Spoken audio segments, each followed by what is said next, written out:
My name is Clarabelle Thornton. The night my sister told me to find another table because I wasn't real family, laughter erupted around me, and then they slid me the $3,500 bill. I paid it in silence, my hands shaking, but inside, something shattered forever. The clink of silverware and the low hum of conversations filled the restaurant. But for me, the sound blurred into a hollow buzz after Elaine's words cut through the air. My chair scraped softly as I stood, careful not to show how my knees trembled.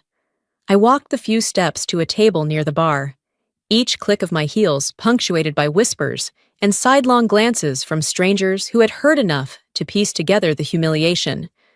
I sat down alone, folding my hands in my lap, feeling the weight of their stares heavier than any chandelier above me. From where I sat, I could still hear them. Victor boasting about his investments, Harold chuckling at some story he'd told a dozen times before, Margaret praising Elaine for her taste in wine. Their laughter swelled again, as though sending me away had been nothing more than entertainment to them. When the plates were cleared and dessert forks clattered against porcelain, I braced myself for the final sting. The waiter approached, hesitating slightly before placing the bill in front of me. My eyes dropped to the numbers scrawled across the paper. $3,500. A sharp breath caught in my throat. Elaine leaned back in her chair, her smirk deliberate, and said in a tone sweet enough to be venom, "Go on, Clarabelle. Consider it a little thank you for all the years we kept you under our roof." My fingers shook as I slid my card into the folder, my signature wavering across the slip.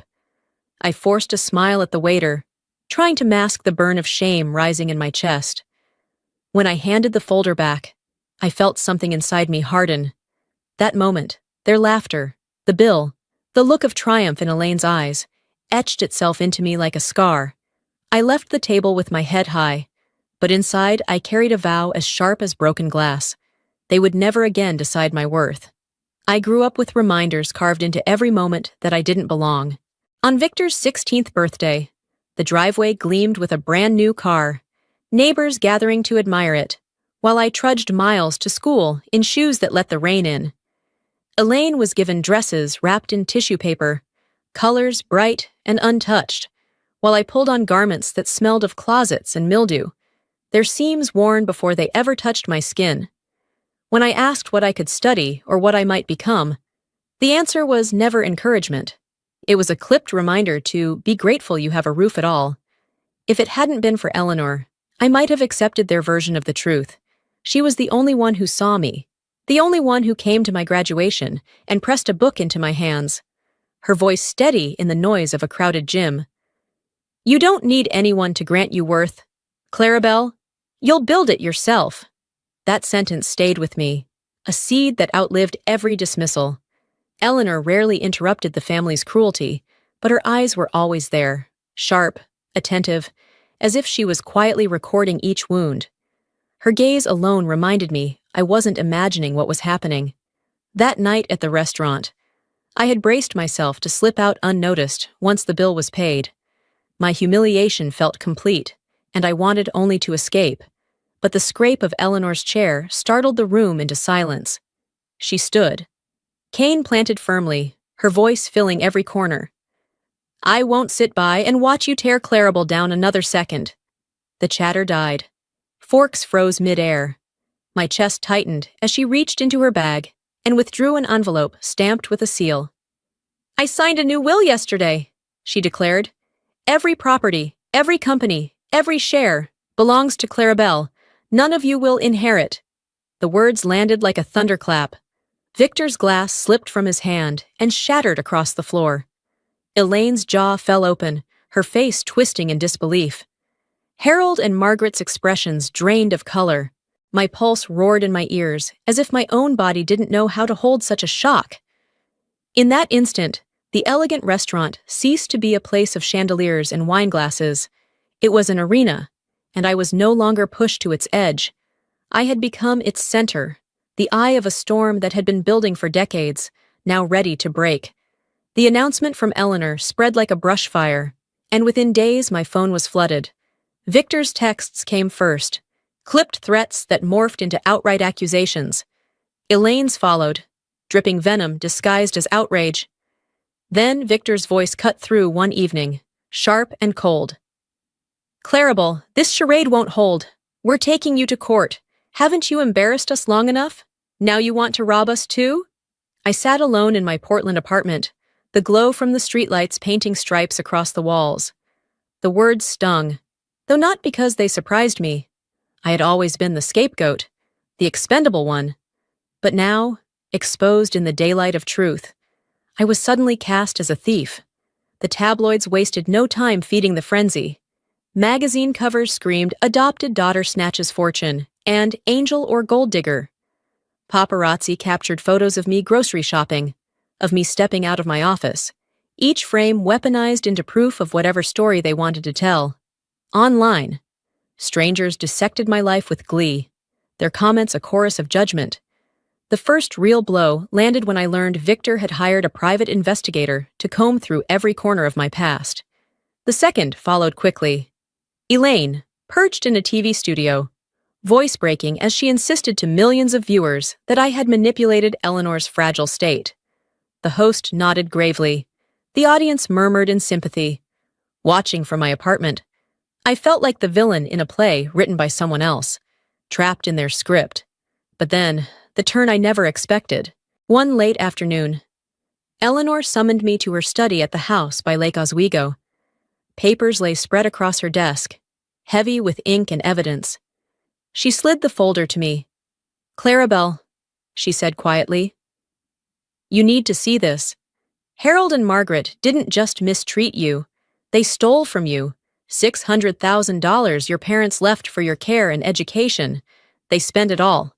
I flipped through the statements, my chest tightening with every line. Tuition for Victor's private school, airfare for Elaine's European vacations, renovations to the family home, all drawn from funds meant for me. For years, I had wondered if I was ungrateful, if maybe my wounds were imagined. But staring at the figures, I knew the truth. I hadn't just been denied affection, I had been robbed the moment my parents died. The next morning, I sat by Eleanor's side. Her hands trembled as she lifted her teacup, her voice thinner than before. I asked the question that had sat heavy on my tongue all night. "How long have you known?" Her sigh carried the weight of years. 2. I had my lawyer investigate quietly. I couldn't accuse without proof. "Clarabelle, this was never about money alone. It was about how they used you, how they built their lives on what was yours, and I refused to leave this world with that lie still standing." Her gaze held mine, unwavering despite the shadows under her eyes. "The doctors say it's stage 4, pancreatic. My time is short, but before I go, I want justice for you." Her words cut deeper than any insult Victor or Elaine had ever hurled. Relief that she had always seen the truth collided with the grief of knowing I would lose her soon. She reached for my hand, her grip frail but firm. "We'll do it together. A press conference. All the documents, all the evidence, laid bare for everyone to see. You will not be silent anymore." I looked at her, frail but unyielding, and something sparked inside me. For the first time in decades, I felt hope rise above the ache. This time, the world would hear me. This time, justice would not be theirs to twist. The rain that morning felt like a warning, small, cold pricks against my coat as Eleanor and I stepped into the packed conference room. Cameras blinked like a constellation turned hostile. Microphones reached for us, as if they could pluck the truth from the air. I sat by her side, fingers clenched around the armrest, listening as Caldwell arranged the documents so the lenses could not miss them. Bank statements, notarized transfers, medical evaluations that proved what Eleanor had long insisted was true. When she spoke, her voice was steadier than I felt. She named the small cruelties that had followed me for decades, then pushed the paper forward and said plainly that money meant for my upbringing had been diverted. The room held its breath. For once, private injury had become public record.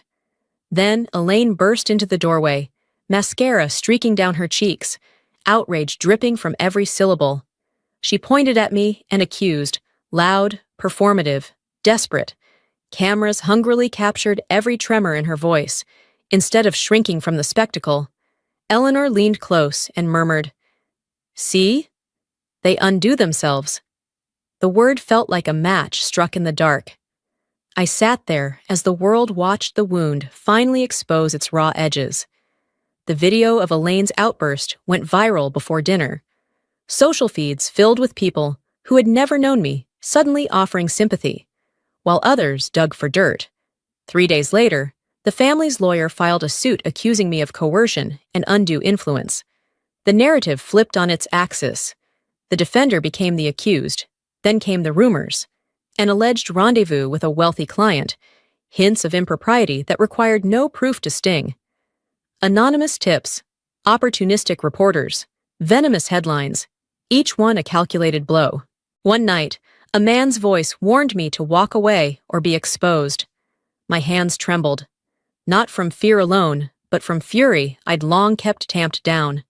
Caldwell spread our evidence across Eleanor's coffee table and spoke with the bluntness of someone used to storms. "They'll manufacture noise. We answer with facts." Watching Eleanor rest, her breath shallow but her gaze unchanged, I felt the shape of what we were fighting for. Not money, but the truth about who I had always been. This time, I would not be quiet. The courthouse gleamed in the sunlight, but inside the courtroom, the air was thick with tension, heavy as if it could be carved with a knife. I wheeled Eleanor to our table, Caldwell walking beside us with a quiet authority that steadied me. Across the aisle sat Harold, Margaret, Victor, and Elaine. Their suits pressed, their expressions sharpened into daggers of resentment. Their lawyer rose first, voice smooth yet cutting. He painted me as a manipulator, a parasite who had preyed on an old woman's fragility. She exploited Mrs. Hayes's weakness, bending her judgment to steal what was never hers, he said, his gaze skewering me as if daring me to deny it. Each word ignited anger and grief in equal measure, because the truth was simpler. I had never wanted their money. Only acknowledgement. Only justice. Caldwell stood with calm precision. He stacked the evidence high and opened each binder for the court to see.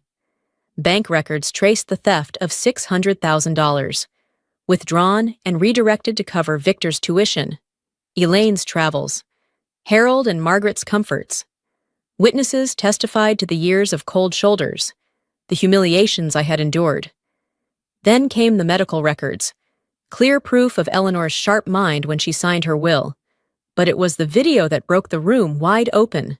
On the screen, Elaine shrieked before reporters, her voice shrill and echoing, "We deserve that money! We raised her!" The words reverberated through the chamber, a confession laid bare. I watched her pale at her own reflection, lips trembling. I rose, my voice fragile but steadying with each syllable. "I am not here to steal. For 30 years. I have been invisible in the only home I had, pushed from family photos, mocked in hand-me-downs, denied even a small request for tuition. All the while, what my parents left me was spent on their own children. Today, I ask only this, that I be seen as someone worthy of justice." The silence that followed was immense. I could hear my heartbeat in my ears, but I did not waver. Judge Morrison leaned forward, her silver hair gleaming under the fluorescent lights, her eyes sharp with finality. "Having reviewed the evidence and testimony, this court finds the will valid. The estate is awarded in full to Claribel Thornton. Harold and Margaret Hayes are ordered to repay the misappropriated $600,000, with interest bringing the total to $1.8 million. This case is closed." Her gavel struck. The sound was both thunder and release. Across from me, Harold collapsed into his chair, as if the weight of years had finally crushed him. Margaret buried her face in her hands, sobs muffled against the wood of the table. Victor bent his head, all bravado drained away, and Elaine leapt to her feet, her voice breaking into a shriek. "No! This is fraud! She's nothing but a leech!" Bailiffs moved swiftly, gripping her arms as she kicked and screamed, her protest dissolving into echoes down the hall. I sat still, tears sliding freely as I squeezed Eleanor's frail hand. She turned her face toward me, her voice a whisper, but sharp with pride. "You've won, my dear, and you've earned every bit of it." Her words filled the silence left behind by their defeat, and for the first time, I felt the scale tip entirely in my favor. Justice had spoken, and it bore my name. The verdict rippled outward like a shockwave, and soon the city itself seemed to hum with my name. Newspaper stands carried my photograph across the front pages. Headlines bold and defiant. "Adopted daughter wins justice over wealthy family." The photo wasn't of a woman cast as a burden or an opportunist.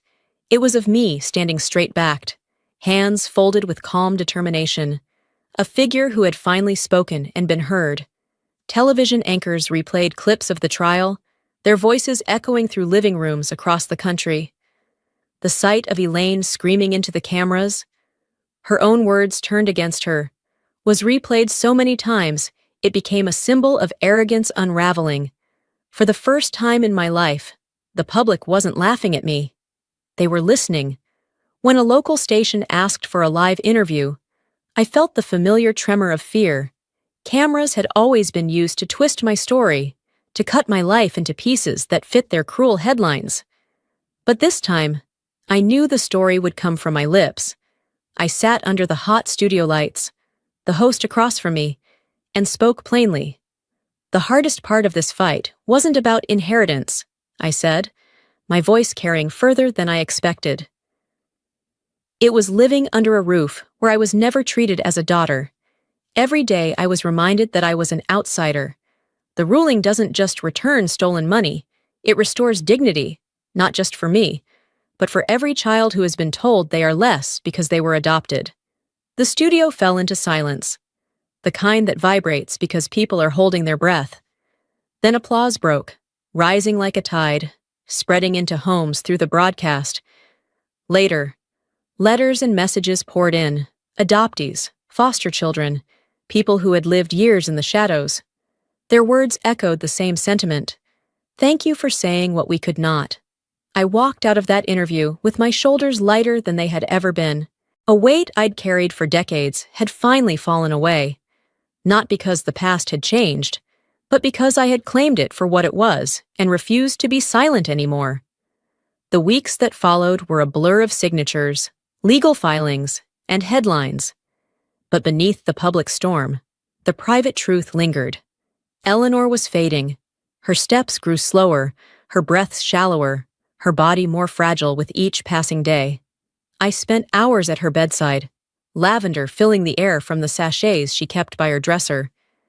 She slept often, but when her eyes opened, they still glimmered with the fire that had fueled her voice in court. One evening, she reached for my hand, her fingers cool but steady. "Clarabelle," she whispered, voice thin but unshaken, "never let them define you. You are my legacy, not because of what I've left you, but because you found the strength to fight when they wanted you silent." Tears slid down my cheeks as I leaned closer, inhaling the familiar scent of her hair, silver and soft against my cheek. I whispered back that I would carry her words always, that I would honor her not with money, but with the life I built. A few nights later, she slipped away in her sleep, her face serene, her hand still loosely curled in mine. The grief that tore through me was raw, but beneath it pulsed something stronger, the unshakable truth that she had left me more than wealth. She had given me a universe of strength, and the permission to live defined not by their cruelty, but by my own resilience. A year later, I stood inside the glass tower of the Eleanor Foundation, the charity I built in her honor to protect foster children who had been cast aside like I once was. On the walls, photographs of smiling children glowed with hope. The headlines no longer labeled me as the adopted daughter chasing inheritance. Now, I was written about as a leader, a woman who turned scars into strength. A financial magazine even declared, "Clarabelle Thornton, the woman who turned pain into legacy." And my former family? Harold and Margaret sold everything, retreating to a cramped apartment. Victor's marriage dissolved under debts, and Elaine's empire collapsed into bankruptcy, her name tarnished. One day, she sent me an email begging forgiveness, even money.